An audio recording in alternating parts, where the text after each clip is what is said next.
Bismillahirrahmanirrahim. Assalamualaikum warahmatullahi wabarakatuh. Alhamdulillahilladzi arsala rasulahu bil huda wa dinil haq liyudhhirahu 'alad dini kullihi wa kafa billahi syahida. Ashhadu an la ilaha illallah wahdahu la syarikalah wa ashhadu anna Muhammadan abduhu wa rasuluhu alladzi la nabiyya ba'dah. Allahumma salli wa sallim wa barik ala asyrafil anbiya'i wal mursalin nabiyyina Muhammadin sallallahu alaihi wasallam wa ala alihi wa ashabihi wa man sara ala nahjihi ila yaumiddin, amma ba'd. Qala Allah Ta'ala fi kitabihil karim wa huwa asdaqul qailin. A'udzu billahi minasy syaithanir rajim. Ya ayyuhalladzina amanu taqullaha haqqa tuqatih wa la tamutunna illa wa antum muslimun. Ibu-ibu yang dimuliakan oleh Allah Subhanahu wa taala, alhamdulillah senantiasa kita memanjatkan puja-puji serta syukur hanya kepada Allah Subhanahu wa taala.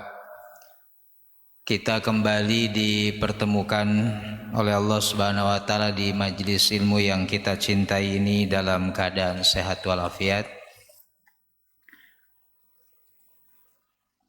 Semoga langkah kaki kita ke tempat yang mulia ini menjadi penggugur setiap dosa dan kesalahan kita. Tiap langkah pun menjadi pemberat timbangan kebaikan kita kelak di yaumul hisab, dan ilmu yang didapat menjadi ilmu yang bermanfaat. Salawat serta salam senantiasa tercurah limpahkan kepada uswah hasanah kita, suri tauladan yang terbaik sepanjang zaman, Nabiullah Muhammad sallallahu alaihi wasallam, kepada keluarganya, para sahabatnya hingga umatnya yang senantiasa istiqomah menjalankan ajaran-ajarannya. Apa kabar, Bu? Saya kira pada liburan sama anak-anak atau cucunya. Oh, besok. Udah bagi rapot ya? Oh, belum. Ya, ibu-ibu yang dimuliakan oleh Allah Subhanahu wa taala, saya masih punya hutang materi kajian tentang melanjutkan jejak ketaatan. Tadi sampaikan baru 3 poin yang disampaikan terkait bagaimana upaya kita, ikhtiar kita agar kita senantiasa istiqomah dalam ketaatan. Tema ini memang disampaikan ketika kemudian ada jejak ketaatan yang pernah kita bina, ya, yang pernah kita bina ketika Ramadan yang lalu, ya, yang pernah kita pupuk, yang pernah kita bangun di Ramadan yang lalu. Nah, kita ingin jejak tersebut tidak hilang. Kita ingin jejak tersebut tidak tersapu kembali, bersih dengan segala kelalaian kita, dengan segala kemalasan kita dalam beribadah. Maka tentu harus ada upaya, sebab manusia diingatkan saja suka lupa, apalagi tidak diingatkan. Ya, itu pentingnya kenapa kita harus berupaya keras, berjuang untuk menjaga setiap ketaatan yang sudah kita bangun selama ini, yang sudah kita bina selama ini, agar kita kalau membiasakan tadi dalam ketaatan terus, Ketika ajal itu datang, kita masih dalam ketaatan tersebut, ya. Karena manusia itu perlu pembiasaan terus-menerus, ya. Tidak ada yang bisa stabil ketaatannya, pasti dia akan mengalami naik turun dalam ketaatan. Sehingga kita harus menjaga itu. Yang pertama, ya kita harus menyadari dan mensyukuri kita ini masih diberi waktu, ya. Karena banyak saudara-saudara kita yang sudah lebih dulu dipanggil oleh Allah. Mereka sudah nggak punya waktu, Bu. Mereka sudah nggak punya waktu. Mau minta kembali juga udah nggak bisa, ya. Dan cukuplah detik demi detik, hari demi hari itu, ya, ada saja berita tentang kematian. Walaupun bukan saudara kita. Di detik ini ada nggak yang meninggal? Ada pasti, ya. Cuma kita nggak tahu. Tapi kalau cari aja di rumah sakit, tiap rumah sakit pasti ada. Atau mungkin di detik ini sedang ada yang sakaratul maut, ya, sedang ada yang meregang nyawanya. Nah, kita masih diberikan kesempatan, diberi waktu oleh Allah. Maka disadari dan disyukuri. Yang kedua, hidup kita itu harus ada skala prioritas. Kita nggak bisa melakukan semua hal. Makanya pintu surga, kenapa kata Nabi ada 8? Walaupun sebenarnya angka 8 itu bukan berarti hanya 8-8-nya, ya, pintu surga itu. Karena Allah tahu hambanya itu tidak bisa melakukan semua ketaatan itu dengan stabil, dengan baik, dengan sempurna. Harus ada yang dipilih dan menjadi istiqomahnya kita, menjadi karakter kita, menjadi ciri khas kita, gitu, Bu. Makanya dalam hadis itu abwabul jannah tsamaniyah, ya, atau fil jannati tsamaniyatu abwab. Di surga itu ada 8 pintu. Ada pintu salat, ada pintu puasa atau ar-rayyan, ada pintu sedekah, ada pintu jihad. Lalu kata Qadhi bin Iyad, ada pintu taubat, ada pintu kaziminal ghaidh, ya, menahan amarah, ya. Ada babul aiman namanya, pintu yang paling kanan, di mana dimasuki oleh orang-orang yang tidak dihisab oleh Allah. Masuk surganya langsung jalur ekspres. Ada kemudian babul ausat, pintu pertengahan. Ketika kita berbakti sama orang tua kita, itulah pintu pertengahan, kata Nabi. Artinya harus ada skala prioritas. Mungkin, aduh Ustaz, saya kalau sholat saya kayaknya kurang maksimal. Ya, enggak apa-apa. Coba maksimalkan mungkin di pintu puasa, dalam puasa. Aduh, kalau puasa saya enggak bisa, Ustaz. Besti-besti saya semua ahli kuliner. Ya. Di HP saya itu ada grup masing-masing. Ini ada grup mie ayam, ini ada grup seblak, ada grup apa begitu, ya, dengan teman-temannya. Nggak bisa kayaknya untuk puasa, kuliner masalahnya, ya. Mungkin masuk dalam pintu sedekah, mungkin masuk tadi dalam pintu pertengahan, ngerawat orang tua yang sakit, yang sudah sepuh, ya. Makanya ada skala prioritas. Harus kita, apa nih kira-kira nih yang saya bisa istiqomahkan sampai akhir hayat lah, ya. Kalau semuanya susah, Bu, memang susah, ya. Tapi ada satu yang menjadi karakter kita, menjadi ciri khas kita, ya, identitas kita, gitu. Ya, siapa tahu itu mengantarkan kita ke surga, ya.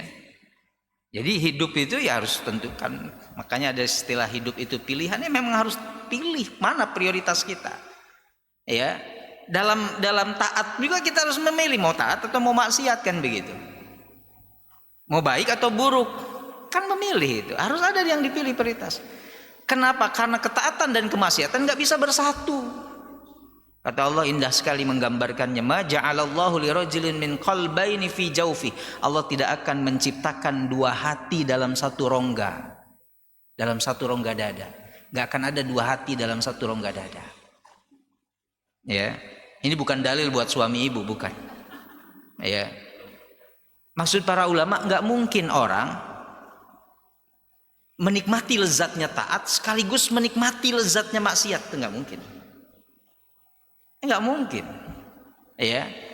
Orang yang sudah menikmati lezatnya ketaatan itu nggak akan mungkin merasakan lagi nikmatnya kemaksiatan. Karena Allah tidak menciptakan dua hati dalam satu rongga dada. Ya. Ibu yang sudah nikmat hadir di majelis ilmu, saya yakin ibu nggak mau hadir di majelis-majelis kemaksiatan. Ya. Kenapa? Karena sudah menikmati itu.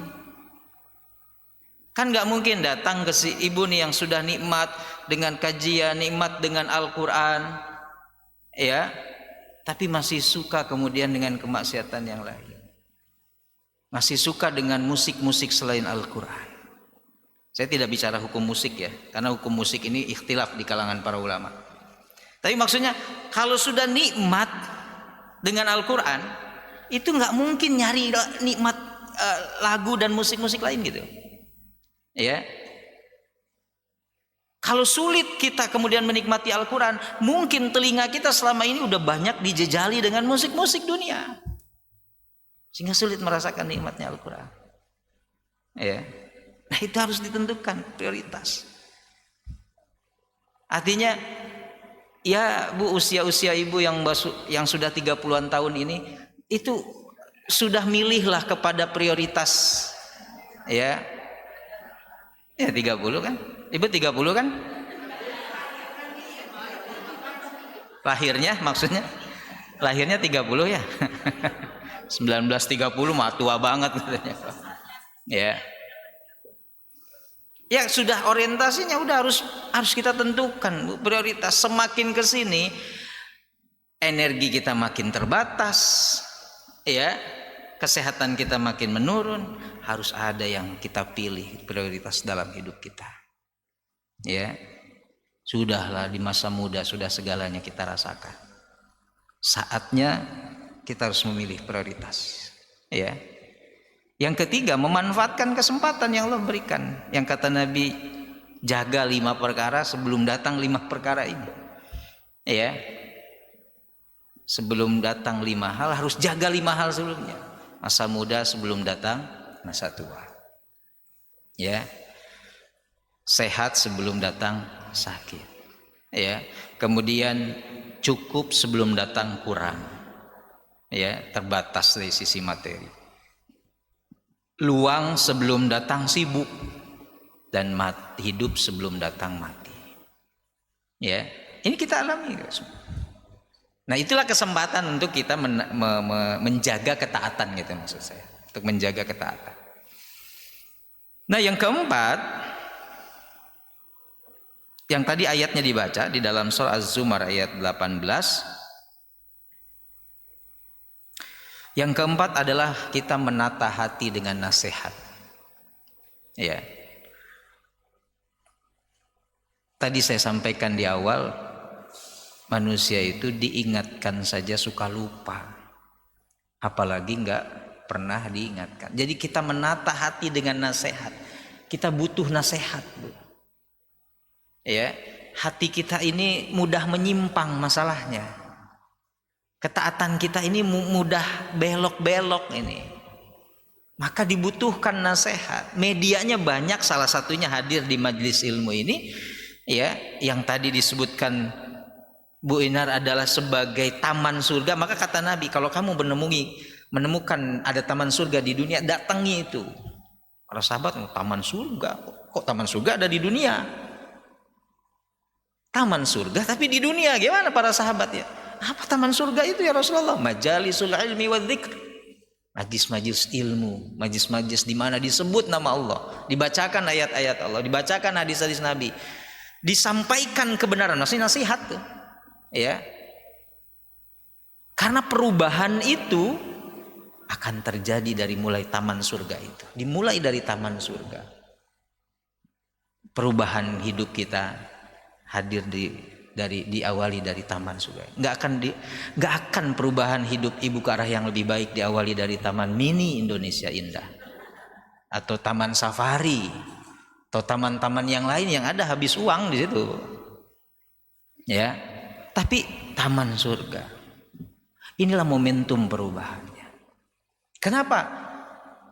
Ya banyak keutamaan lah, Bu. Ibu sudah tahu hadir di majlis ilmu, duduknya malaikat mengelilingi, mengaminkan setiap doanya, diberikan ketenangan, diberikan rahmat oleh Allah, disebut nama orang-orang yang di majlis itu, kata Nabi, oleh Allah disebut-sebut nama kita ini di hadapan para malaikatnya. Mungkin ibu nggak dikenal di dunia, tapi nama ibu saat ini sedang disebut terus sama Allah di hadapan para malaikatnya. Ya, disebutkan itu, wa dzakarallahu fi man indah, kata Nabi, disebut-sebut nama kita. Jadi tempat untuk kemudian kita bisa mengistiqomahkan jejak ketaatan kita, salah satunya majelis ilmu. Kenapa? Karena di situ ada nasihat. Nasihat itu dari makanya Nabi bersabda ad-dinun nasihah, agama itu nasihat. Ya. Nasoha itu arti katanya si murni, tulus, murni, bersih, tak bercampur dengan apapun. Makanya ada istilah taubatan nasuha dari kata nasihat itu. Ya, maksudnya nasihat itu berfungsi untuk memurnikan hati kita kembali yang mungkin tercampuri, terkotori dengan maksiat, dengan kelalaian, ya. Sehingga Nabi sampai suka mengatakan hayya bina nu'min sa'ah. Hai para sahabat, kita beriman yuk walaupun hanya sesaat aja. Walaupun cuma sejenak kita beriman, seolah-olah maksudnya, loh kok kita beriman, emang gak beriman gitu. Bukan. Ya, karena tadi segala bentuk dunia dan kesenangannya itu suka melalaikan, maka ya kita duduk dulu sejenak nih, hayya bina najlis. Yuk kita duduk dulu nu'min sa'ah, untuk beriman saja sejenak. Maksudnya bukan berarti sebelum kita duduk kita nggak beriman, Bu. Tapi ada waktu jiwa kita itu lelah, ya, dan harus butuh asupan energi, tapi bukan makan minum energinya. Ini nasihat tadi, ya. Ada kelelahan, ngejar dunia kan lelah, ya, capek. Kalau ngejar dunia itu, maka Nabi ya udahlah, Bilal azan, istirahatkan kami dulu, capek nih, ya. Sehingga itu jadi wahana bagi Nabi, itu sarana untuk mengistirahkan jiwanya, menenteramkan kembali pikirannya. Karena itu yang dicari oleh manusia. Kan yang dicari dalam hidup tenang kan, Bu? Ya, ketenangan, Bu, yang ada dalam keberkahan. Ya. Jadi kalau kita hidup nyari apa? Bukan nyari bahagia, Bu. Salah. Karena bahagia itu hanya satu rasa dari segala rasa yang Allah pergilirkan kehidupan dunia kita. Iya, Bu, karena dunia itu bukan tempat bahagia. Bukan tempat bahagia. Bahkan ada seorang sahabat mendoakan sahabatnya yang menikah, birra'fati wal banin, semoga bahagia dan banyak anak ya. Salah nggak doa itu, Bu? Nggak salah. Tapi kedengeran Nabi, kata Nabi, maukah kamu aku ajarkan doa yang lebih baik dari itu? Artinya doa itu nggak salah, cuman aku ajarkan doa yang lebih baik nih. Ya, kita suka juga kan mendoakan kalau yang pernikahan itu selamat bahagia, moga bahagia, banyak anak gitu ya, soleh. Nggak salah, ya, karena tujuan menikah salah satunya memang ingin punya keturunan. Tapi kata Nabi, mau nggak aku ajarkan doa yang lebih baik dari itu? Mau ya Rasulullah, tentu para sahabat mau. Barakallahu laka, apa terusannya? Fima rozaqtana wa qina azab. Kenapa jadi doa makan itu? Barakallahu laka wa baraka alaika wa jama'a bainakuma fi khair. Itu udah doa paling baik, terbaik, dan mencakup semua. Apa? Nabi visioner. Semoga Allah berkahi suka dan dukamu dalam rumah tangga. Nabi tahu kehidupan rumah tangga tidak selalu suka. Modal dasar kehidupan kita dan kehidupan rumah tangga kita itu suka duka, Bu. Itu modal dasar. Ya. Nggak ada rumah tangga yang suka terus. Demikian juga nggak akan ada rumah tangga yang duka terus, nangis terus. Ya. Walaupun saya lihat wajah-wajah ibu ini sedang duka. Kata Dr. Yusuf Qaradawi, setiap rumah tangga manusia, setiap rumah tangga orang itu mempunyai cerita tentang sungai air matanya masing-masing. Iya kan, Bu? Ya. Jadi bukan untuk bahagia. Jadi ada yang datang ke saya, Ustaz, saya mau nikah, pengen apa? Untuk apa menikah? Untuk saya pengen bahagia. Jangan nikah. Jangan nikah. Kalau tujuannya untuk bahagia. Ya. Tapi doa Nabi tadi, cari berkahnya. Karena dalam pernikahan ada suka duka, tapi semoga kata Nabi kedua-duanya jadi berkah. Apa itu berkah? Ziyadatul khair, bertambahnya kebaikan, itu berkah. Kalau nambah berat badan, hilangin R-nya, bekah. Ya. Jadi ya tujuannya bukan untuk bahagia, untuk berkah, mencari kita hidup cari berkahnya, Bu. Bukan kan? Karena ibu kan meyakini juga begitu, mengalami. Kan suami ibu tuh kadang-kadang mempesona tapi lebih sering ngeselin. Nah, itu kan? Ya. Maka jangan cari bahagia, sebab bahagia ibu nggak akan dapatkan, Bu. Yang menikah tadi begitu 1 tahun, Ustaz ternyata nikah gini ya. Karena tujuannya nyari bahagia, saya bilang antum nggak akan dapat bahagia. Ya. Karena begitu menikah ternyata pasangannya begini, belum lagi keluarga mertuanya begini, ipar begini. Wah, ternyata Ustaz, gimana bahagia, saya bilang. Ya, tapi kita berharap suka dukanya jadi berkah. Maka Nabi itu visioner, tahu rumah tangga itu nggak ada yang selalu bahagia selamanya dan juga nggak ada yang selalu sedih selamanya. Tapi dalam bahagia dan dukanya itu, suka dukanya itu jadi kebaikan. Siapa rumah tangga yang nggak ada tangisan, Bu? Sekelas Nabi saja pernah diguncang prahara dalam rumah tangganya yang nyaris menghancurkan dan meluluhlantakkan rumah tangga beliau. Nabi pernah menceraikan putri Umar bin Khattab yang bernama Hafsah. Nabi pernah hampir berpisah dengan Aisyah radhiyallahu anha. Ya, itu rumah tangga Nabi, Bu. Kita jauh dengan Nabi levelnya. Ya. Pasti akan ada, maka cari keberkahan. Nah, disitulah kita dalam konteks turun naik keimanan, kita butuh nasihat. Hingga kata Nabi, yuk duduk dulu yuk sejenak aja. Di situ Nabi membaca ayat Quran, kemudian menyampaikan nasihat, ya, tausiahnya begitu.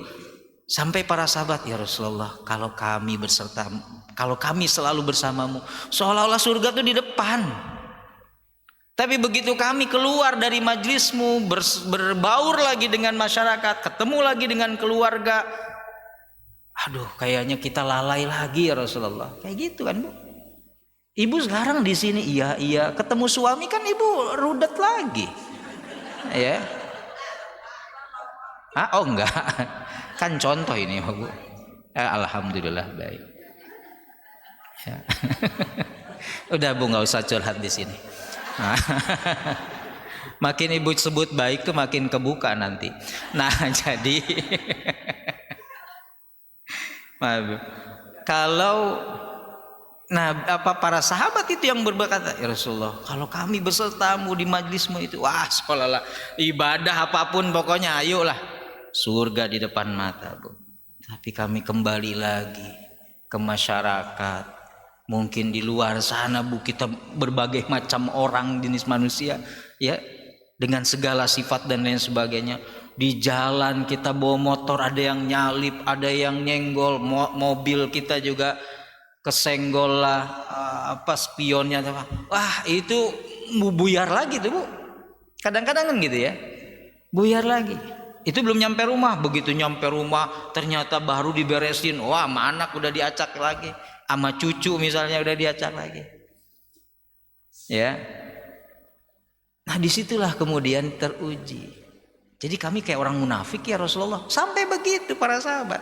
Bersamamu kami expert dalam keimanannya, tapi begitu di luar kami kayak profesional dengan kelalaian kami. Ya. Kami kayak orang munafik ya Rasulullah. Kata Abu Bakar ya enggak seperti itu. Karena disitulah yang disebut dengan al-imanu yazid wa yanqus. Iman itu naik turun, Bu. Bertambah berkurang, bertambah dengan ketaatan, berkurang dengan kemaksiatan, kelalaian. Ya.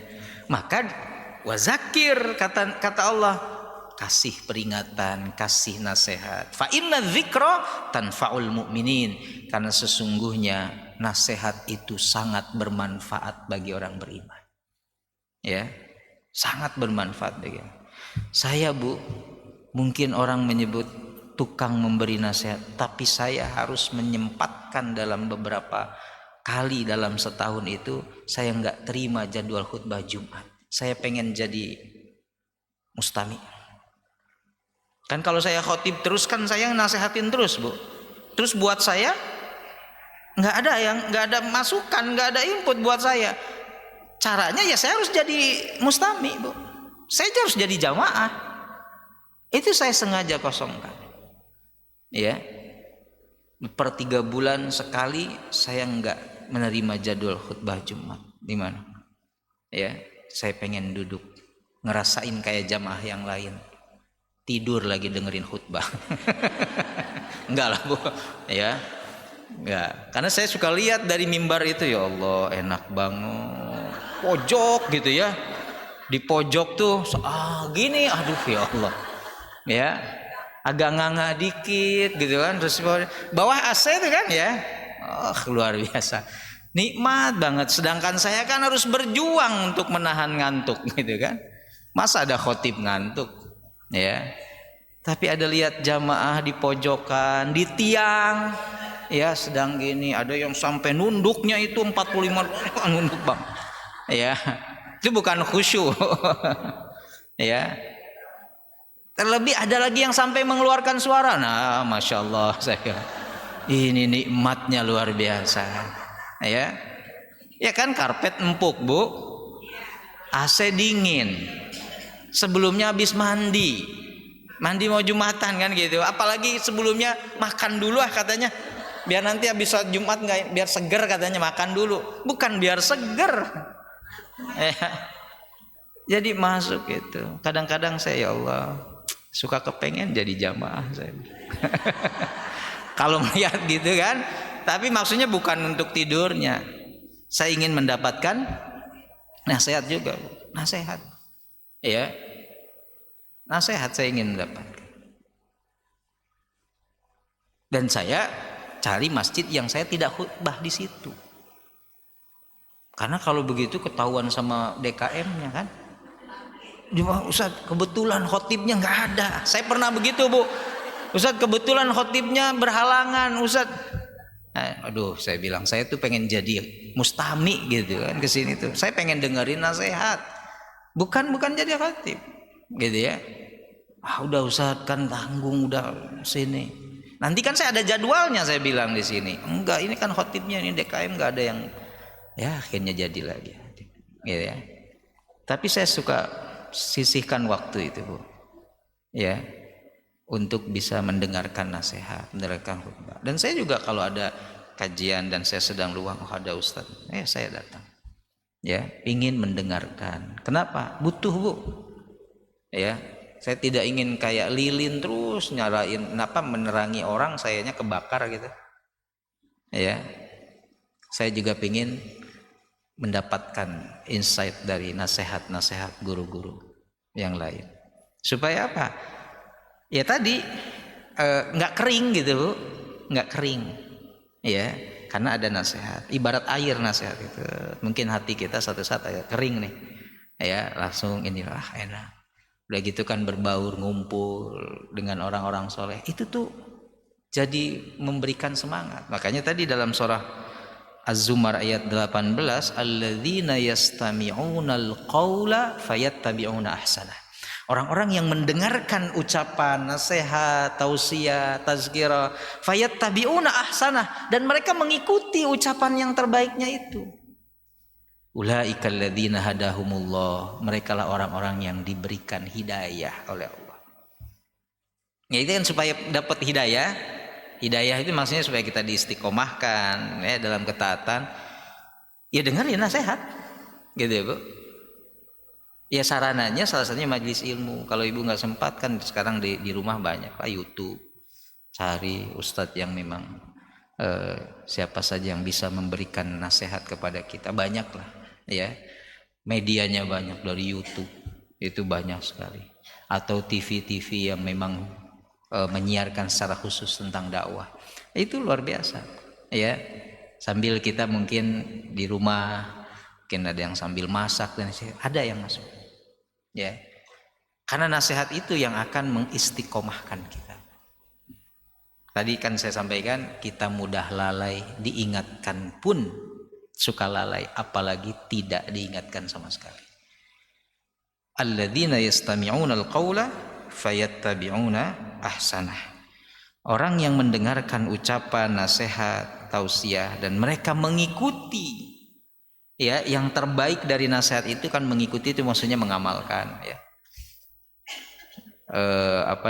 Menjadikan pedoman pegangan dalam kehidupan keseharian untuk kita tetap taat kepada Allah, maka ulaikal ladzina hadahumullah. Mereka orang-orang yang terbimbing jadinya, Bu. Jadi tadi sesuai dengan tema kita untuk terus melanjutkan jejak ketaatan. Karena orang-orang yang seperti itu terbimbing, terarahkan hidupnya. Ya, kita kalau nggak diingetin kadang-kadang ya suka melenceng, Bu. Kemana lah? Ya, lagi benar-benar futur bahasanya kan, lagi drop keimanannya, sana kemari ke sana, wah udah kayak nggak ada arah tujuan kehidupannya. Maka nasihat itu penting. Wa ulaika hum ulul albab, dan mereka lah orang-orang yang menggunakan akalnya. Yang Allah anugerahkan akal, pikirannya dia gunakan untuk mendengarkan nasihat. Ya, dan memang jangan kemudian melihat siapa yang menasehati. Ya. Tapi inti dan isi dari nasihatnya itu. Ya, walaupun itu ya ada ucapan dari Ali bin Abi Thalib, unzur maqala wala tanzur man qala. Jangan lihat lihatlah yang disampaikan, jangan lihat yang menyampaikan. Ya, dengarkan saja pokoknya isinya, tutup mata tentang kepribadian orangnya, supaya kita itu mendapatkan manfaat dari situ. Kadang orang kalau sudah mendahulukan lihat orangnya, langsung menutup hati. Oh dia enggak gitu ya. Oh dia aku tahu kan, dia seperti ini. Nasehatin ke orang lain padahal keluarganya juga ketutup akhirnya. Ya, ketutup akhirnya. Ini kan ustadz dan itu bukan nabi dan rasul, Bu, yang bersih dari segala kesalahan dan kehilafan.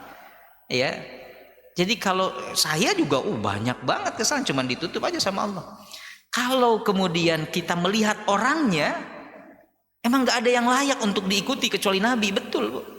Tapi masalahnya nabinya udah gak ada.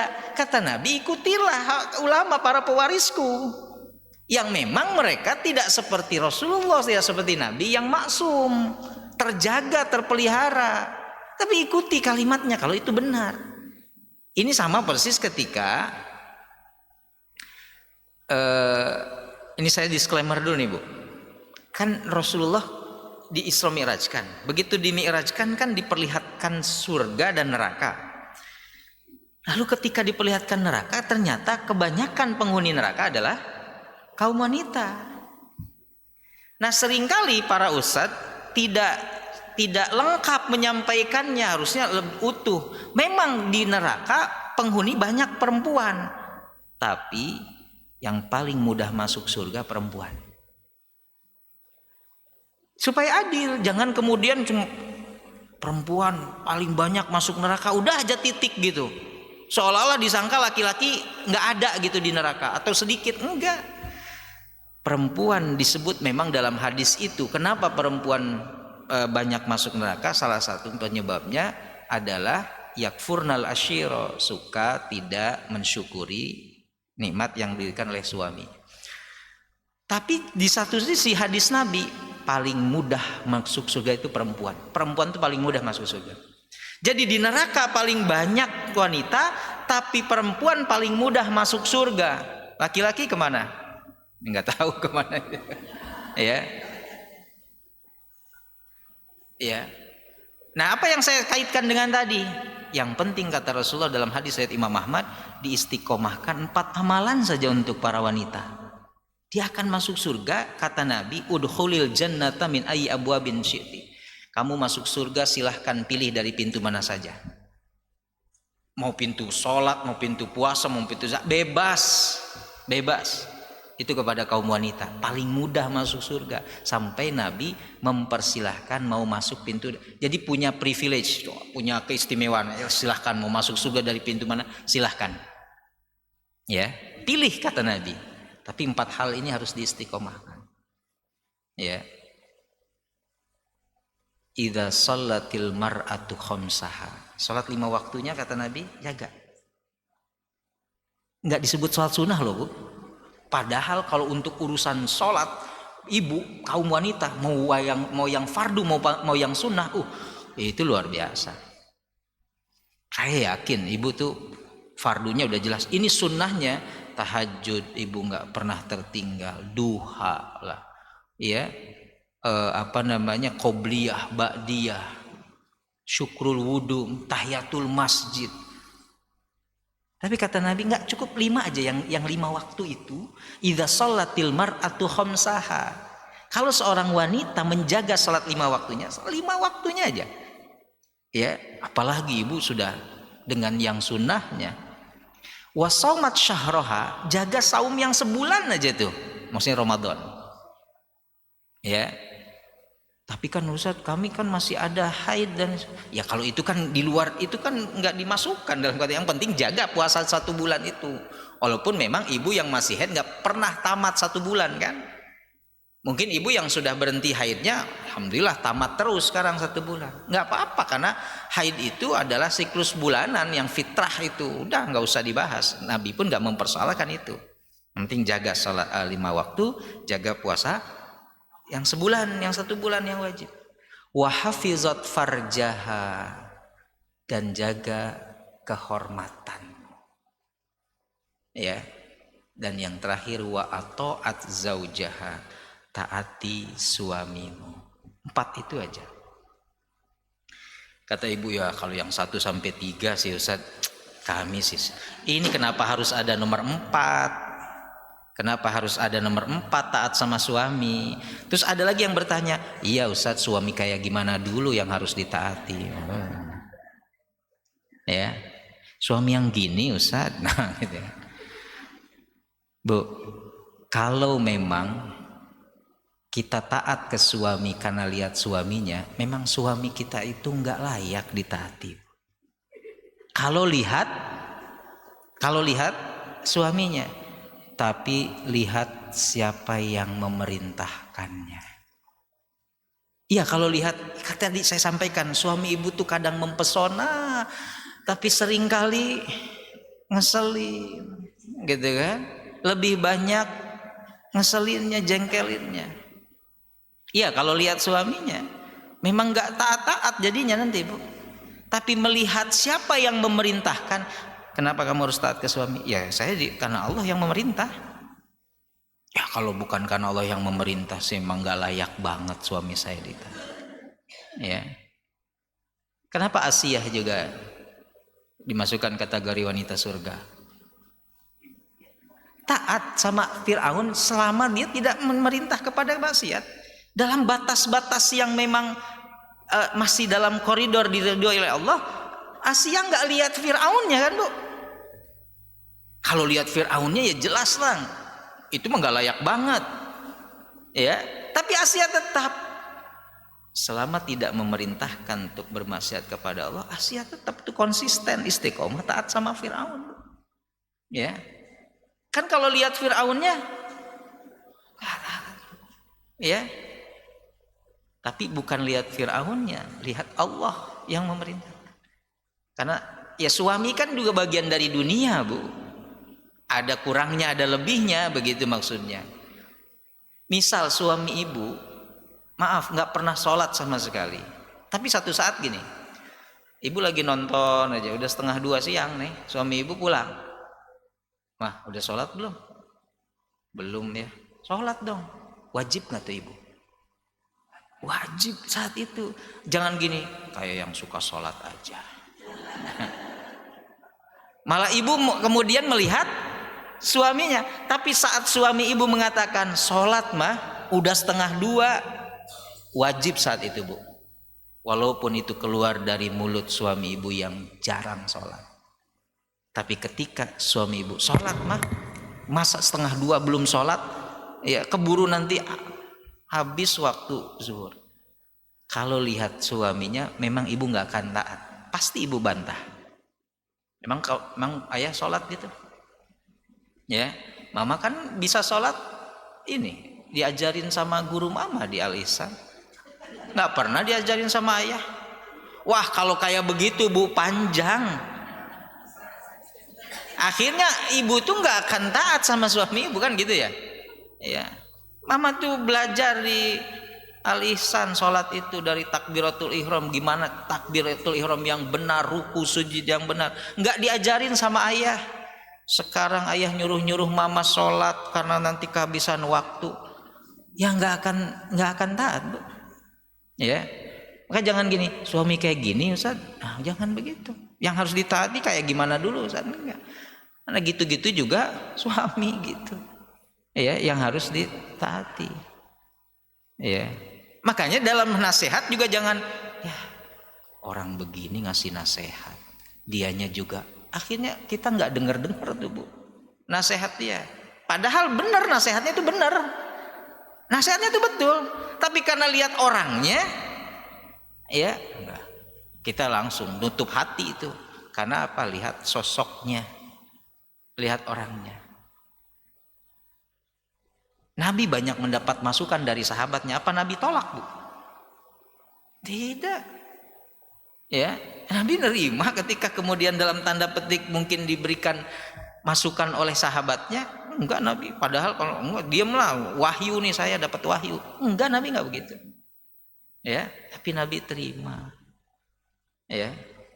Bahkan mungkin kata Nabi, masukanmu bisa lebih manfaat untuk seperti di perang Khandaq, perang Parit, itu kan masukan dari Salman Al-Farisi. Ya, Nabi nggak merasa, mau tahu apa sih kamu Salman tentang perang? Saya lebih profesional nih dalam strategi perang. Enggak, Nabi nggak gitu.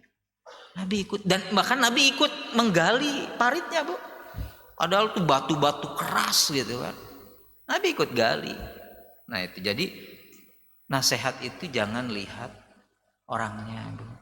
Karena kalau lihat orangnya niscaya nggak akan mau kita taat itu. Nggak akan mau kita dengerin. Sedemikian juga ketika lihat suami ngenasehatin kita, kalau kita lihat sosoknya yang kita tahu segala kekurangannya, pasti kita nggak akan mau dengar, Bu. Ya. Tapi bagaimanapun Allah yang memerintahkan saya untuk mentaati suami saya, selama suami saya tidak nyuruh kepada kemaksiatan kepada Allah. Taati aja, Bu. Mah, tolong ambilin minum dong. Ya udah taati aja, Bu. Iya kan? Jangan punya kaki enggak? Ya. Tibang air aja. Punya tangan, enggak lihat mama lagi tilawah. Oh. Ibu lagi tilawah. Tilawah tapi kan ada paradoks kata kalau di shoot kamera gitu, ini tilawah, ini suami minta tolong ambilin air, tapi paradoks, Bu, kayak bertentangan. Ambil sendiri, ayah nggak lihat mama lagi tilawah, ini lagi ngejar di one day one juice nih. Ya. 1 lembar lagi, ya.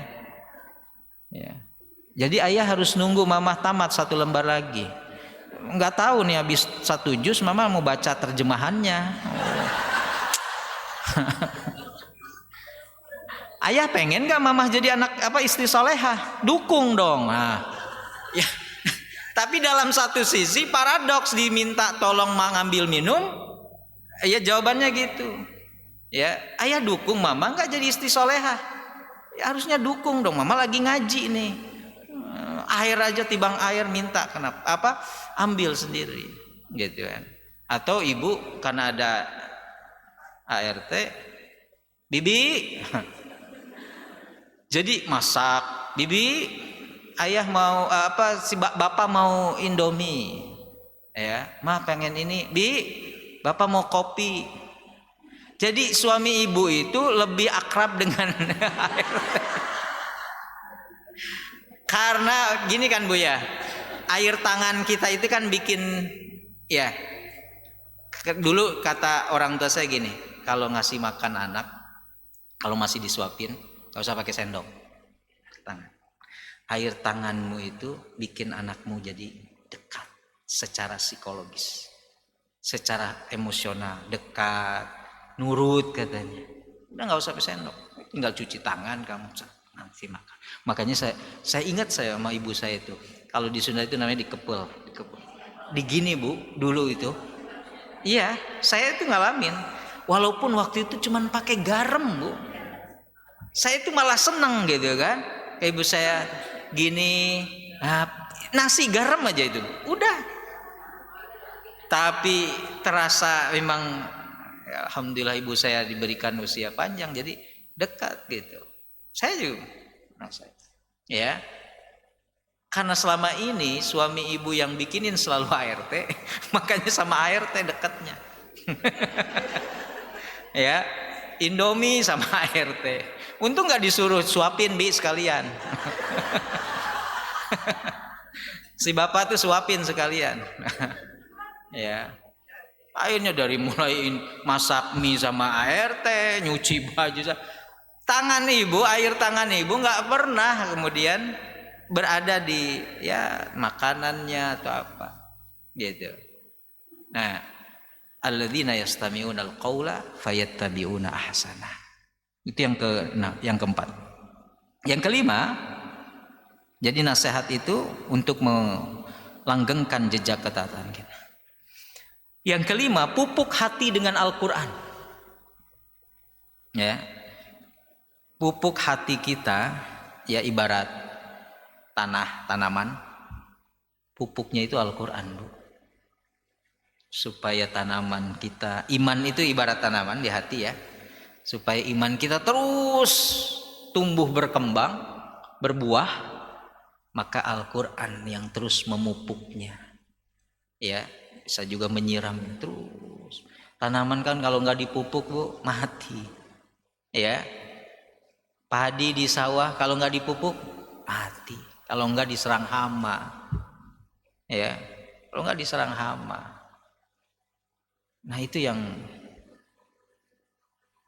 harus kita yakini, bahwa Al-Quran itu bisa mengistiqomahkan jejak ketaatan kita. Karena hati kita nggak gersang. Selain tadi nasihat Bu, tapi pupuknya itu juga kuatkan dengan Al-Quran. Ya,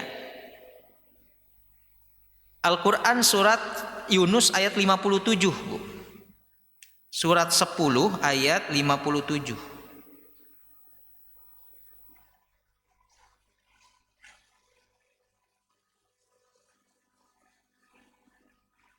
Surat Yunus ayat 57.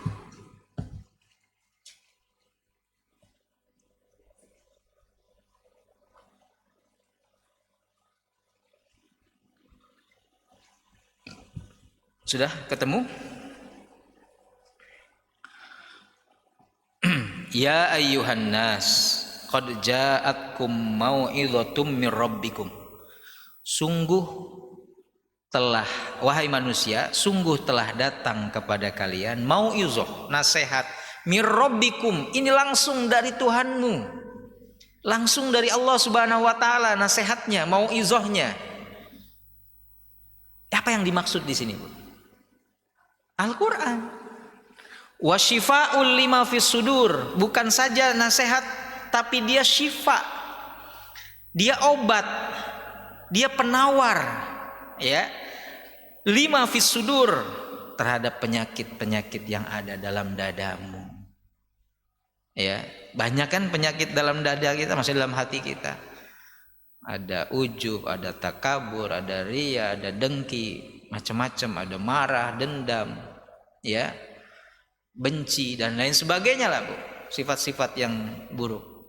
Maka syifatnya Al-Qur'an. Termasuk kalau malas ibadah, ya, lalai, syifatnya, obatnya, penawarnya adalah Al-Qur'an. Itu bukan kata saya, itu Allah langsung. Ya, dan syifa bagi penyakit-penyakit yang dalam dadamu. Ya. Wahudan, dan juga petunjuk, ya. Warahmatan, warahmatul lil mu'minin, dan juga rahmat, ya, bagi orang beriman.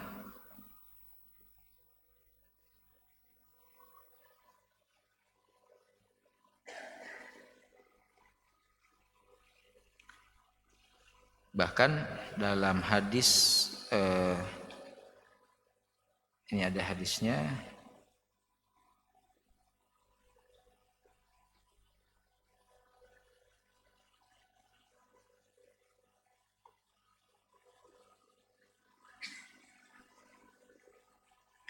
dalam hadis riwayat Imam At-Tabrani, yu'tar rajulu fi qabrihi, seseorang itu akan didatangi nanti di kuburnya. Fa idza utiya min qibali ra'sihi, kalau dia didatangi dari arah kepalanya, ya, dafa'athu tilawatul Qur'an, maka yang akan mencegah atau melindunginya adalah Al-Qur'an. Maksudnya siapa yang datang itu? Malaikat, Bu, yang mau menyiksa kubur, siksa kubur. Datang di sebelah kepala kita. Dalam riwayat yang lain, orang beriman nanti di sebelah kepalanya itu, ya, itu muncul cahaya. Apa cahaya itu? Tilawatul Qur'an. Bacaannya dalam ketika hidup, bacaan Qur'annya. Ya, jadi di kubur kita itu yang menemani gitu ya. Yang menemani.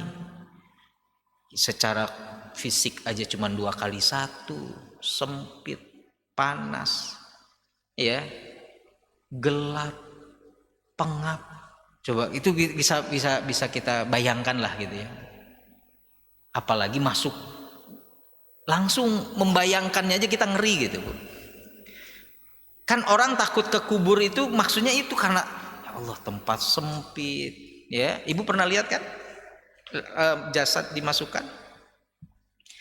Itu kan liang lahat tuh agak menjorok ke dalam, paling berapa senti, lalu kemudian ditutup. Ada yang papan, kayu, kalau dulu gedebong pisang, ya. Nah itu ditutup, baru diuruk lagi, gitu. Di Jakarta, di Bekasi, rata-rata kan sudah padat ya, Bu ya. Saya kemarin ada jamaah saya, putrinya meninggal di pondok pesantren di Cirebon itu. Tapi dimakamkannya di Durenjaya, ya, di pekuburan Jati itu. Saya bilang kecil banget, Bu. Ini berapa meter gitu ya? Paling cuma 1 meter. Ya Allah. Saking udah nggak ada tempat, Bu. Makanya banyak rata-rata ditumpuk, ya kan? Kalau di Jakarta tuh ditumpuk. Ya, sebelumnya keponakan saya di Jakarta di Perumpung itu akhirnya digabung sama adiknya dulu, meninggal tahun 94 lebih dulu itu. Dan adiknya yang bungsu, perempuan dua-duanya, yang bungsu itu meninggalnya tahun 2016 kalau nggak salah saya. Beliau kemarin tuh meninggalnya awal Mei, saya ingat. Akhirnya udah satu lubang, nggak ada lagi tempat, satu lubang. Mungkin yang tahun 94 sih emang udah hancur gitu ya, sudah nggak ada. Cuman gitu galiannya cuma 1 meter. Nah, tempat yang sempit itu siapa yang nemani? Maka kata Rasulullah, yuk tarrojul, nanti akan didatangi oleh malaikat nih. Penghuni kubur ini mau nyiksa dia, tapi tiba-tiba keluar cahaya dari sebelah kepalanya, 2 ke samping kepala ini. Apa itu ya Rasulullah? Kata Rasulullah, tilawatul Quran, bacaan Qurannya selama hidup. Maka Bu, pokoknya jangan pernah ketinggalan sehari baca Quran. Walaupun kan, tapi kan nggak mungkin Ibu cuma 1 ayat. Tapi istilahnya walaupun hanya 1 ayat jangan tinggalin. Ya, nggak mungkin kan Ibu 1 ayat, nggak mungkin. Ya, tapi walaupun kita hanya bisa sempat 1 ayat baca. Ya, karena tadi jadi teman Bu, cahaya tuh, keluar cahaya di sebelah kepala. Dari riwayat Imam At-Tabrani hadis itu. Ya. Maka tilawatul Quran itu jangan dikira itu baca Quran tuh luar biasa, Bu. Terus kita baca Quran. Walaupun masih maaf terbata-bata, mungkin ada yang masih belajar ngelancarin tahsinnya, nggak apa-apa Bu, jangan putus asa aja. Ustaz udahlah, saya udah tua, lidah udah keras, udah susah ikut tahsin juga, malah gurunya yang putus asa. Ya. Disuruh sirotol ladzina siroso terus Ustaz. Karena giginya udah nggak ada kan. Jadi kalau rem tuh blong semua Bu. Iya kan ada makharijul huruf tuh bantuan lidah dan gigi Bu. Ini siroto so lagi karena memang gigi, kadang gigi palsunya lepas apa gitu. Ya udah ngeplos, sudah blong Bu. Bu nggak apa-apa Bu, itu sih tinggal sabar yang ngajar aja. Ustazah sabar ya, saya ya Bu siroto Bu siroso buto so lagi saya udah sabar aja, tapi jangan putus asa. Tutup aja Quran. Udahlah Ustaz, saya kayaknya emang nggak akan bisa, udah tua nih, saya nyesel. Jangan nyeselin yang udah lewat. Ini yang lagi dikasih sama Allah, itu aja dinikmati dan dijalani, disyukuri. Ya. Karena tadi mendengar hadis ini kan Bu, kita nggak punya temen. Ternyata baca Quran yang dulu selama hidup di dunia itu sering kita nggak lirik, ternyata dia yang jadi teman kita Bu. Ya. Bukan suami kita, bukan anak kita Bu yang terus-terusan kita bersama mereka di dunia. Enggak, justru sosok yang sering kita abaikan itu yang nanti jadi teman kita. Al-Quran, ya, cahaya keluar. Atau kalau tadi hadis riwayat Tabrani, malaikat mau memukul atau menyiksanya, tiba-tiba datang Al-Quran. Dafa'athu, yang akan mencegah malaikat itu Al-Quran. Wah, gak jadi malaikat. Dia ahlul Quran nih. Ahlul Quran ini bukan harus hafiz Bu. Ahlul Quran itu yang selalu membaca Al-Quran. Itu aja dulu.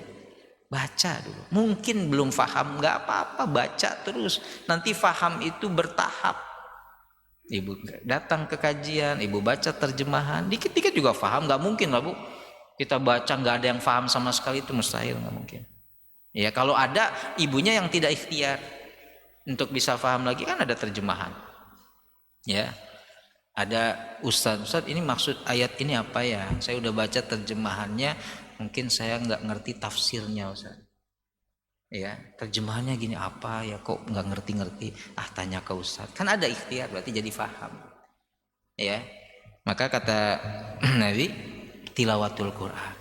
Wa idza utiya min qibali yadayhi dafa'athu shadaqah. Lalu datang lagi malaikat dari kedua tangan si mayit ini, mau mukul, dafa'athu shadaqah, yang mencegahnya sedekah. Jadi ibu rajin sedekah, jadi teman dan jadi penolong. Malaikat mau mukul tangan ibu nih misal gitu ya, atau mukul tangan jenazah, keluar pahala sedekahnya. Nggak jadi lagi malaikat. Wah, dia harus sedekah orang ini. Ternyata sedekah ibu selama ini bukan dilihat besar kecilnya, Bu. Ya, tapi konsistensinya ternyata bisa menjadi teman kita, Bu, di alam barzah. Teman kita itu, Bu. Ya. Padahal malaikat udah mau mukul tuh. Udah mau nyiksa tangan kita. Ya Allah, alhamdulillah. Ibu ya istiqomah dalam sedekah. Ya, bukan dilihat nominalnya, tapi konsistensinya. Wa idza utiya min qibali rijlaihi, kemudian datang lagi dari kaki, sebelah kakinya, kata Rasulullah apa? Dafa'ahu masyuhu ilal masajid. Ditolong karena kakinya sering diayunkan ke masjid. Sering dibawa langkah kakinya ke masjid. Ditolong lagi, padahal kakinya udah mau dipukul, udah mau disiksa sama malaikat. Keluar pahala si fulan ini ahlul masjid, ya, kakinya selalu diayunkan ke masjid. Walaupun misalnya maaf naik motor, naik mobil, tetap kan kaki-kaki juga, ya, iya kan, mobil harus diinjak gasnya, gitu ya, tetap kaki juga. Intinya ya di yang inti ya kaki, sampai ke masjid dia jalan. Jadi ya jadi saksi itu, Bu. Jadi 3 amalan itu menemani kita di alam barzah itu, Bu. Di alam kubur. Quran, tilawah kita, sedekah, dan kaki yang dilangkahkan ke masjid itu maksudnya para ulama juga menafsirkan ke tempat-tempat ketaatan lah. Ya, di masjid itu bukan saja sholat, mungkin tadi kajian gitu, Bu. Ya, tapi di tempat-tempat yang Allah ridhoi gitu.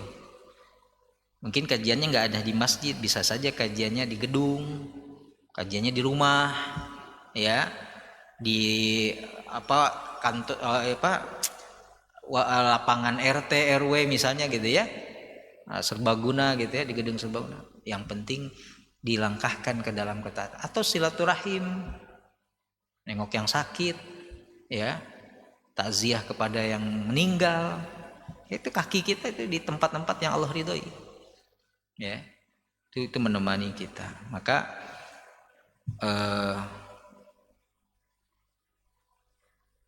kita harus istiqomahkan itu.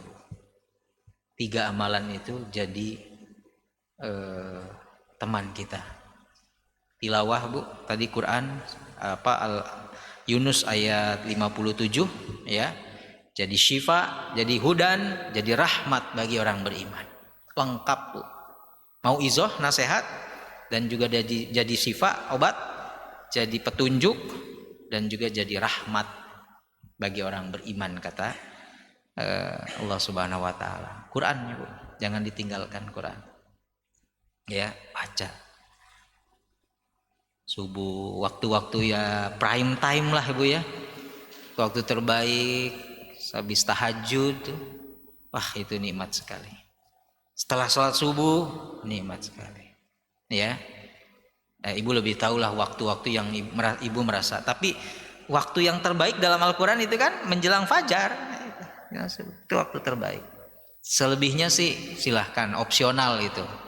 Ibu ada yang mungkin setelah asar, ada yang sebelum tidur, setelah isya ibu baca lagi. Ya, itu opsional silahkan. Ya, tapi ada waktu terbaik memang. Quran.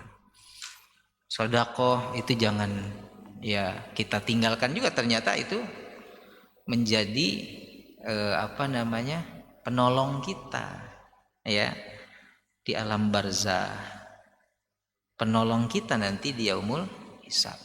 Ya, yang terakhir kaki kita, Bu, terus ke tempat-tempat yang Allah ridhoi, wabil khusus masjid. Jadi jangan pernah lepas hati kita itu dari masjid. Pokoknya udahlah masjid aja orientasi. Kalau bahasa kita, udah usia segini mah Ustaz, saya rumah masjid, udahlah gitu kan. Ya. Kalau udah usia segini sih udah, kalau enggak rumah masjid, ya. Karena nanti juga di ujungnya saya ke masjid juga. Iya kan? Ke masjid juga nanti ujung. Ya. Cuman jangan sampai itu menjadi pertama dan terakhir gitu. ke masjidnya, ya. Ya, masya Allah ibu ini yang pertama dan yang terakhir ke masjid. Gak pernah kelihatan gitu ya ke masjid, dia sekalinya ke masjid, ya disolatin, digotong gitu kan Bu ya. Kalau waktu lagi sehat kan bisa jalan sendiri, ini enggak, sekalinya ke masjid ya digotong, ya sholat disolatin gitu kan, dikafani dan lain sebagainya misalnya kalau di dalam masjid. Nah itu jadi jangan sampai. Dan yang ketiga, yang keenam maaf, hiasi diri dengan amal soleh. Hiasi diri dengan amal soleh.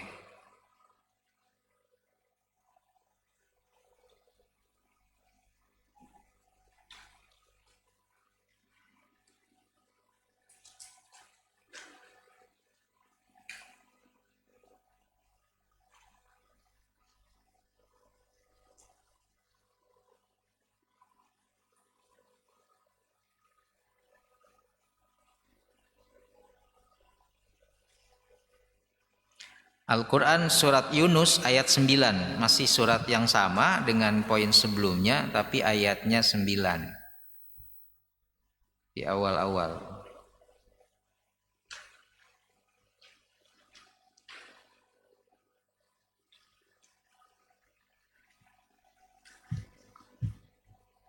Ayat 9. Innalladzina amanu wa amilus solihati yahdihim rabbuhum biimanihim tajri min tahtihimul anharu fi jannatin na'im. Ya. Sesungguhnya orang-orang yang beriman dan beramal soleh, yahdihim rabbuhum biimanihim, Rob mereka akan memberi petunjuk kepada mereka dengan keimanan mereka. Ya, karena keimanan mereka dan karena amal soleh mereka akan terus diberi petunjuk, ya, karena keimanannya itu. Lalu tajri min tahtihimul anharu fi jannatin na'im. Mereka di dalam surga yang penuh kenikmatan, mengalir di bawahnya sungai-sungai. Ya. Jadi ini jelas orang yang beriman, beramal soleh, ya, mereka akan terus diberi petunjuk oleh Allah. Maksudnya dalam ketaatan itu akan dijaga terus. Ujungnya pahalanya adalah surga yang penuh dengan kenikmatan. Ya. Nanti di pertemuan-pertemuan yang akan datang kita kaji tentang masuk surga tanpa hisab nanti. Ya. Tapi di sini disebutkan bahwa orang yang beriman dan beramal soleh, artinya hiasi terus kita dengan amal soleh, apapun amal soleh. Walaupun nanti ada ini ya, para ulama membagi, ada amal ibadah, ada amal soleh. Amal soleh itu lebih aspeknya sosial, sesama makhluk. Kalau amal ibadah itu ibadah mahdoh, sholat, yang orientasinya hablum minallah, vertikal tuh Bu. Tapi kalau amal soleh itu horizontal. Ya, karena sudah diwakili kalau yang vertikalnya dengan kalimat iman, innalladzina amanu, orang yang beriman, maksudnya ya kepada Allah itu vertikal, wa amilus solihat, dan dia melakukan kebajikan, yaitu horizontal, beramal soleh itu. Maka kata Nabi, sekedar menyingkirkan yang membahayakan di jalan itu amal soleh. Ya, ada balok lah, atau ranting, atau mungkin kulit pisang gitu. Nah itu kita singkirkan Bu, itu amal soleh. Ya, bedanya siapapun memang bisa melakukan itu Bu, mau dia mukmin atau kafir. Tapi kalau seorang mukmin dia melakukan itu, kan landasannya keimanan, nilainya beda dengan orang yang tidak beriman melakukan itu. Kan orang muslim dan non muslim bisa juga nyingkirin balok Bu, tapi nilai di sisi Allah beda. Kita melakukan itu udah ada pondasinya, yaitu iman. Ya. Lalu kita iman itu berbuah menjadi amal kebajikan, karena kita yakin akan mendapatkan pahala dari Allah, yaitu surga yang penuh dengan kenikmatan. Ya, makanya kalau tadi dikaitkan, oh iya berarti benar. Dunia itu bukan tempatnya bahagia, ya, tapi tempat beramal soleh. Kadang-kadang amal soleh itu nggak mendatangkan bahagia seketika di dunia, tapi yakin mendatangkan bahagia nanti di akhirat. Mungkin capek ibu, capek nih ngerawat ibu misal, ya, capek saya berbuat baik terus. Bisa aja ada rasa lelah. Makanya bu, isbiru, kata Ibnul Qayyim, bersabarlah fit minat ta'abi fi taatillah, bersabarlah dalam lelah kita dalam ketaatan kepada Allah. Fa innana sanabni qasras sa'adah, karena kita sedang membangun istana kebahagiaan di surga. Jadi kalau ibu capek dalam taat kepada Allah, sabar, itu adalah proses kita sedang membangun istana kebahagiaan di surga. Ya. Maka tidak pantas kalau kemudian kelelahan kita di dunia dalam ketaatan kepada Allah disebut penderitaan. Karena itu adalah bentuk kita sedang membangun surga, membangun istana di surga. Supaya kata Imam Ahmad bin Hanbal, kapan kita istirahat? Nanti kalau kaki kita udah masuk ke surga, itulah istirahat, kata beliau. Ya, pasti capek bu di dunia itu. Bukan tempat istirahat kita. Baru istirahat sebentar juga, istirahatnya aja kadang capek. Ya, aduh capek, tidur terus aja capek. Ya, karena memang bukan tempat istirahat di dunia itu. Nanti kata Imam Ahmad bin Hanbal, kalau satu kaki kita aja udah masuk surga, istirahatlah kamu di situ. Itulah istirahat kita bagi orang beriman. Jadi capekin aja dalam ketaatan, memang harus capek bu. Tapi kita sedang membangun istana di surga. Maka tidak pantas juga keberlimpahan, kenikmatan, kesenangan kita itu dianggap sebuah kenikmatan kalau ujungnya mengantarkan kita ke neraka. Dan juga kita tidak boleh menyebutkan segala kelelahan kita dalam taat kepada Allah kita sebut penderitaan, kalau ternyata itu mengantarkan kita dalam istirahat abadi di surga. Makanya ada ungkapan dari Nabi dalam hadis Nabi itu, Allahumma la aisha illa aishul akhirah. Ya Allah, kehidupan yang sesungguhnya adalah akhirat. Ya, kehidupan sesungguhnya di akhirat oleh Allah digambarkan dalam surah At-Taubah ayat 64. Dunia itu lahwun walaibun, sedangkan akhirat itu lahiyal hayawan. Dunia itu permainan dan sendagurau dan permainan. Akhirat itu kehidupan yang sesungguhnya, atau singkat katanya, dunia itu main-main, akhirat itu serius. Ya, dunia itu permainan, main-main bu. Ini bukan kata saya, kata Allah. Tapi akhirat itu serius. Cuman problemnya dunia itu main-main, tapi kita menjalaninya terlampau serius. Sampai lupa ibadah, sampai menghalalkan segala cara, terlampau serius bu. Akhirat yang serius kita ngejalaninya main-main, kebalik gitu. Ya.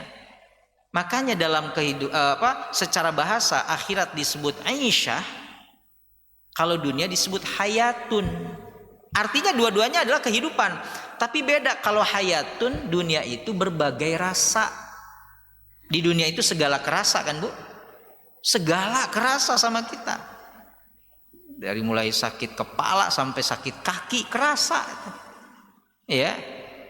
Bahagia rasa, sedih rasa, gembira rasa, susah rasa, dirasakan dunia, itu namanya hayatun.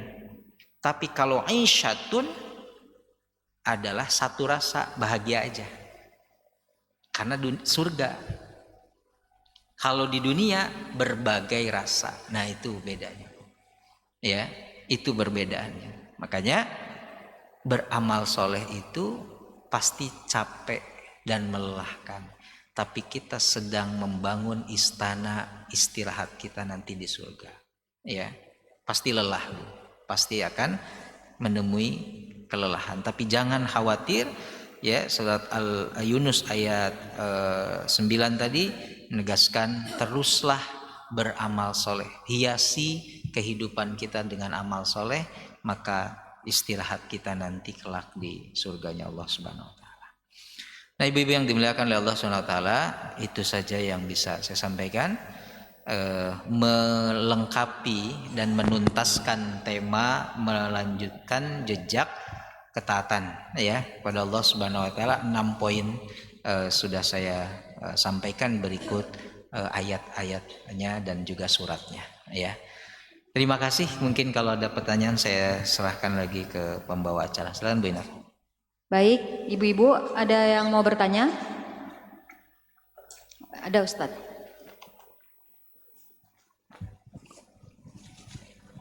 Silakan.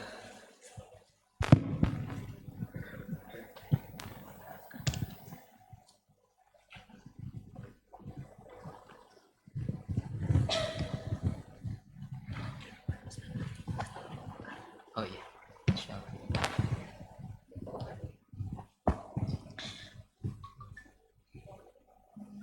Terima kasih Pak Ustadz. Bismillahirrahmanirrahim.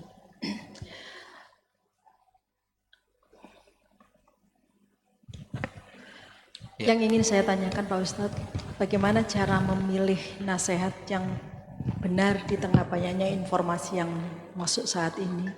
Satu itu, kemudian yang kedua adalah bagaimana cara menasehati tanpa menggurui. Menasehati tanpa Menggurui. menggurui. Iya.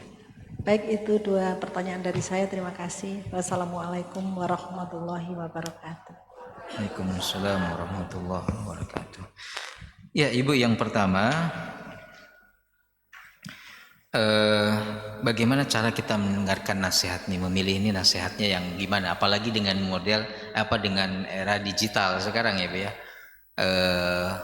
era sosial media, mungkin banyak berseliweran entah di IG, di TikTok gitu ya, di Facebook ya, nasihat-nasihat ya, atau di grup-grup WA kita ya, itu nasihat-nasihat juga memang banyak. Lalu bagaimana cara membedakan apa itu nasihat terbaik bagi kita atau tidak, nasihatnya baik? Sebenarnya begini, kata Ibnu Qayyim, kalau ketika kita baca nasihat itu kita tersinggung, itu untuk kita. Maksudnya ini nyindir aku nih, itu untuk kamu berarti gitu. Ya. Kayak luka yang disiram air garam gitu. Memang perih, tapi mempercepat sembuh. Ya, kan perih itu Bu, air garam Bu. Perih tapi mempercepat sembuh karena garam itu punya antibiotik yang tinggi, bisa mengeringkan luka juga. Nah, kalau nasihat itu yang kita baca ternyata membuat hati kita mungkin ada rasa tersinggung atau sedikit tersentil gitu ya, kita husnuzon, ini bisa jadi inilah nasihat untuk saya, cara Allah ya menasehati saya dengan mengirimkan orang-orang yang mungkin ngirimkan postingan apa, ngirimkan video apa dari IG, dari TikTok dan lain sebagainya. Lalu kita lihat, oh iya, itu insya Allah menjadi nasihat bagi kita. Yang kedua, nasihat yang terbaik tentu bersumber jelas dari sumber yang terbaik, yaitu Al-Quran dan hadis. Kalau kemudian nasihat itu sumbernya ada ayat Qur'annya, itu udah pasti yang terbaik. Karena bersumber dari yang terbaik, 2 sumber yang terbaik, gitu ya, Al-Quran dan hadis. Ya. Tanpa melihat tadi siapa yang postingnya, siapa yang nge-share-nya, ya. Tapi begitu lihat, seringkali malah kemudian karena kita yang nge-share-nya adalah orang yang kurang kita sukai, kita lewat jadinya. Oh, dia yang share, lewat. Bahkan nggak lewat aja, hapus. Ya, clear chat kan gitu ya. Nah, padahal itu bisa saja untuk kita. Ya. Tapi kita langsung mengambil kesimpulan ngelihat orangnya. Nah, itu yang kita tidak boleh. Ya. Lalu yang kedua, memberi nasihat tanpa menggurui. posisi kita adalah ahli sunniyah. Pertama, niat ikhlas kita untuk memberi nasihat. Tugas kita ngasih nasihat, ngingetin. Orang itu mau terima atau tidak, melaksanakan itu bukan wilayah kita, karena yang membolak-balikan hati bukan kita. Nabi saja ditegur sama Allah, bukan engkau yang memberi hidayah kepada orang yang kau cintai, wahai Muhammad.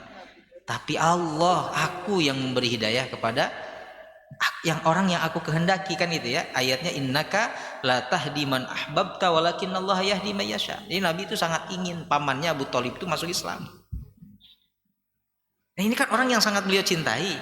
Tapi kalau Allah nggak berkehendak, Bu, udah. Bukan kamu yang ngasih hidayah. Tugasmu cuma nyampein, titik, udah.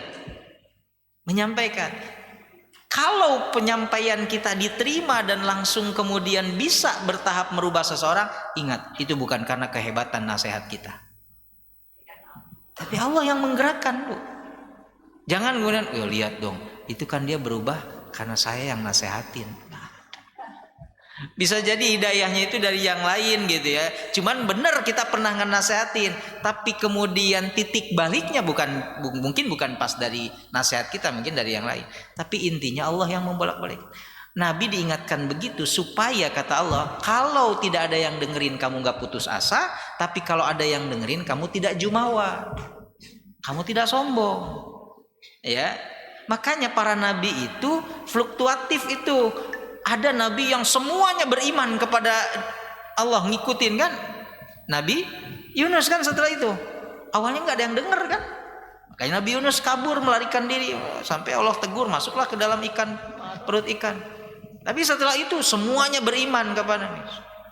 Ada seperti Nabi Nuh 950 tahun pengikutnya cuma 74-76 orang. Berarti per 14 tahun satu orang, Bu. Per 14 tahun dapat satu orang.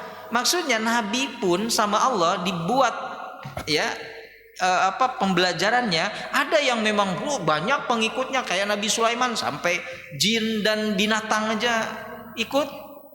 Tapi ada yang ya Allah 14 tahun satu orang. Kalau saya sih udah resign, Bu. 14 tahun cuman satu orang gitu. Saya sudah nggak mau. Ya. Tapi Nabi Nuh ngalamin itu. Jadi 950 tahun cuma 76 orang. Nabi Muhammad juga di fase. Nah, Nabi Muhammad ngalamin di fase pertama Mekah 70-an orang juga yang ikut hijrah itu. Tapi begitu di Madinah, berduyun-duyun yang masuk Islam. Supaya kemudian jadi pesan, tugasku cuma nyampein gitu ya. Kalaupun ada yang dengar dan mengikuti nasihatku, itu biiznillah, itu Allah yang membolak-balikan hatinya. Tapi kalau enggak juga, udah tugas saya udah selesai kok. Gitu ya. Jadi ikhlaskan niat kita untuk menasehati itu bukan merubah orang. Kadang-kadang kita itu ngasih target terlalu tinggi. Dengan nasihat saya orang ini harus berubah, enggak bisa. Emang siapa kita bisa merubah orang? Ya. Kenapa kita ngasih nasihat? Ya Allah tugaskan, Allah wajibkan untuk kita memberi nasihat gitu. Memberi peringatan itu. Urusan dia mau berubah atau tidak. Nah, makanya ada dua. Satu, isinya benar. Dua, caranya benar. Jadi itu yang disebut qaulan sadida. Perkataan yang benar itu cara dan isinya harus benar. Ibu isinya benar, caranya salah, memang bisa jadi kemudian orang marah. Ibu ngingetin suami, itu saya sering sampaikan, ibu ngingetin suami untuk sholat, bener kontennya tuh bener, Bu, isinya itu ngingetin suami, tapi cara ibu mungkin kurang tepat. Suami ibu tuh ngerti disuruh sholat tuh betul, memang itu baik, tapi karena caranya tadi yang istilahnya mungkin menggurui atau apa, itu yang kemudian bukan nolak sholatnya sebenarnya suami ibu, tapi nggak setuju dengan cara ibu. Ya, lagi nonton gitu ya, pindah-pindahin channel TV, azan maghrib, ayah sholat dulu, bener tuh kontennya, isinya, tapi ibu cara ngingetinnya, tiba-tiba ibu datang pakai mukena ngalangin TV 29 itu terhalang sama badan ibu, sama mukena maksudnya, badannya belebar banget badan ibu, ya, karena ibu tolak pinggang. ayah, astagfirullahaladzim, dengar azan nggak? Gitu kan? Masih nonton TV aja istighfar ayah. Masa imam kayak begini? Ya iyalah ibu begitu-gituin sama, ya. Akhirnya kata suami, udah mama kalau mau sholat aja duluan, nggak usah sibuk ngatur-ngatur. Bukan nggak percaya dan nggak nerima dengan isi kontennya itu sholat itu wajib, bukan, tapi caranya.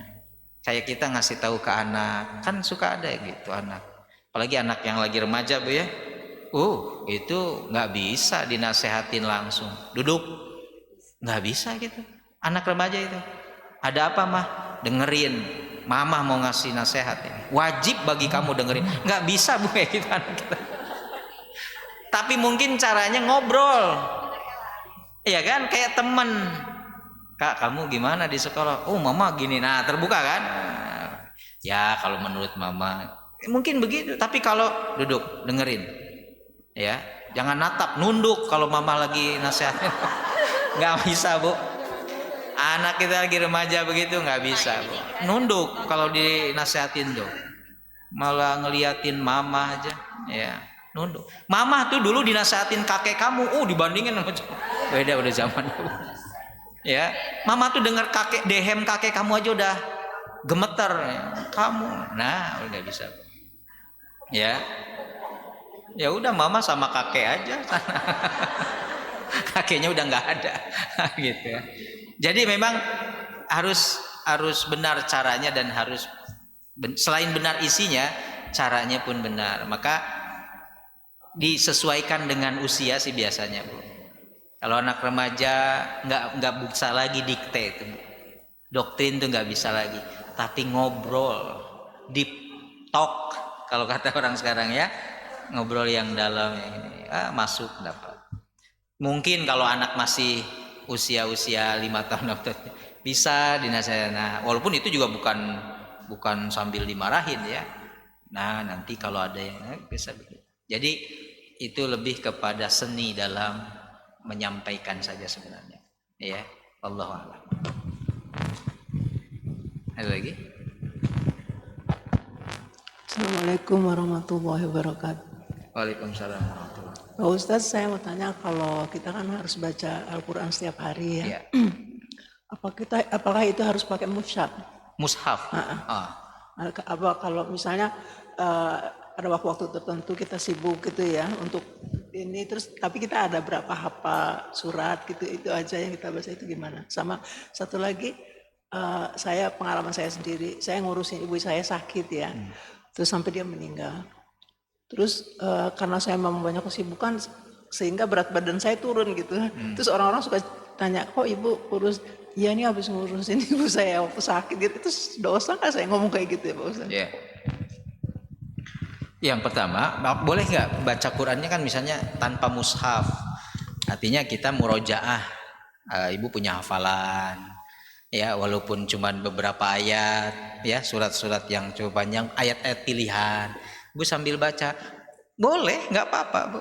Ya, yang penting setiap hari lisan kita tuh nggak kering dari membaca Al-Quran. Entah itu pakai mushaf, pakai HP mungkin ya, atau ibu nyetir, ada murotal nih, ya mendengarkan juga secara pahala juga sama ya dengan membaca, kan begitu ya.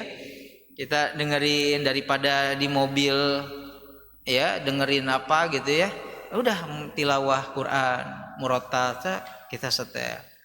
Ternyata ada ayat yang kita hafal, ya kita sambil ikut murojaah, ya nggak apa-apa, alhamdulillah itu bagus sekali. Atau di rumah kita sambil masak, dengar style murotal dan sebagainya, itu juga bagus. Yang penting tidak ada satu hari yang terlewatkan dari Quran.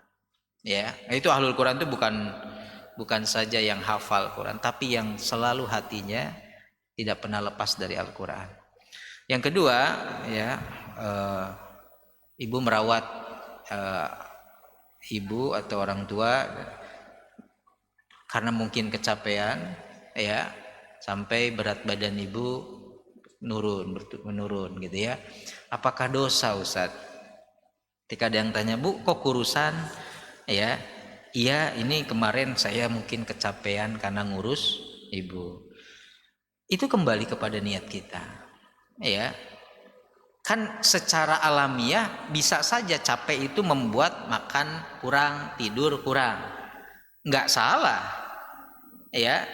Dan niat kita itu bukan menjadi beban karena ngurus orang tua, badan saya jadi begini nih, kurus nih gara-gara ngerawat ibu ya sampai meninggalnya. Bukan. Yang dengar juga enggak ikhlas banget. Malah nuduh gitu ya, nyalahin ngurus ibu. Ya iya Bu, pasti akan ada dampak lah merawat orang tua. Dan orang wajar, iya kayaknya dia capek. Ya. Justru yang jadi tanda tanya, Bu kok ngerawat orang tua makin bulat? Malah makin bulat. Iya aku tuh daripada capek larinya ke makan. Kan macam-macam lah Bu ya. Ada yang mungkin dia stres itu tetap larinya ke makanan, ya. Tapi ada yang stres itu memang nggak susah, makan tuh nggak selera, ya. Makan nggak selera, tidur jadi kurang, bisa aja drop sih bisa Bu. Orang yang ngurus yang sakit tuh biasanya ikut-ikutan drop tuh bisa. Bahkan tidak jarang yang ngurus yang sakit malah duluan dia yang meninggal. Ada kan Bu ya?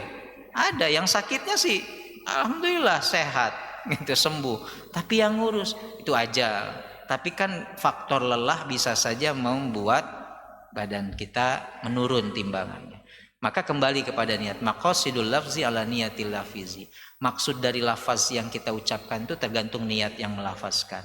Kita bukan niat karena ini gara-gara ngurus ibu saya badan saya jadi kurus.